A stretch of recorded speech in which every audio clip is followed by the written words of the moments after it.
ये छोटी सी ट्रिक से आलू परवल की सब्ज़ी बनेगी इतनी टेस्टी कि सब रिपीट मांगेंगे। अगर इस तरह से आलू परवल की सब्ज़ी बनेगी तो बच्चे भी मना नहीं करेंगे।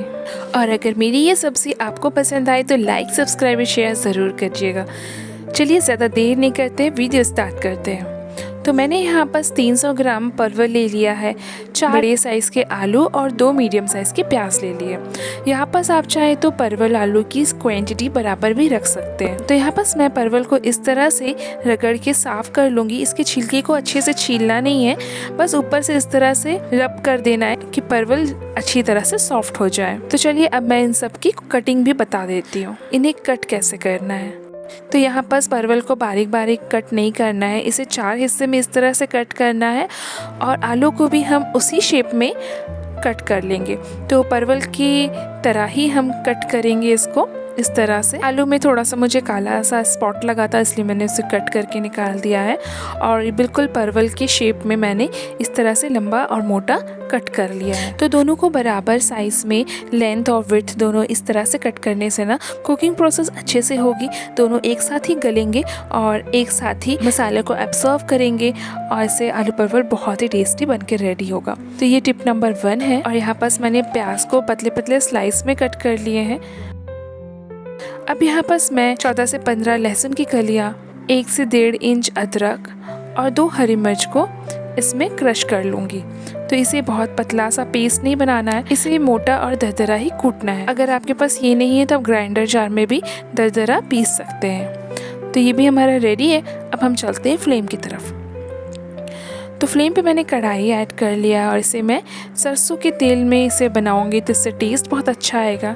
तो 1/3 कप सरसों का तेल ऐड कर लें और अब मैं इसमें सबसे पहले अनियन की स्लाइस ऐड कर लूँगी। तो इसे लाइट गोल्डन कलर तक ही फ्राई करना है।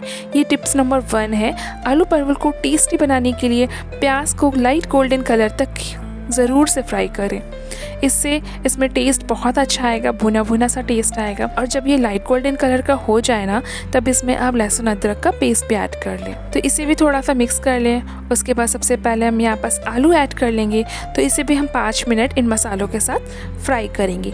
तो आलू को हमें हल्का सा सॉफ्ट होने तक इसमें फ्राई करना है, करीब 5 मिनट तक। तो इसमें क्या होगा कि आलू में हल्की लाइट गोल्डन कलर की कोटिंग आ जाएगी और आलू थोड़ा सा कुक हो जाएगा। उसके बाद हम इसमें परवल ऐड कर लेंगे।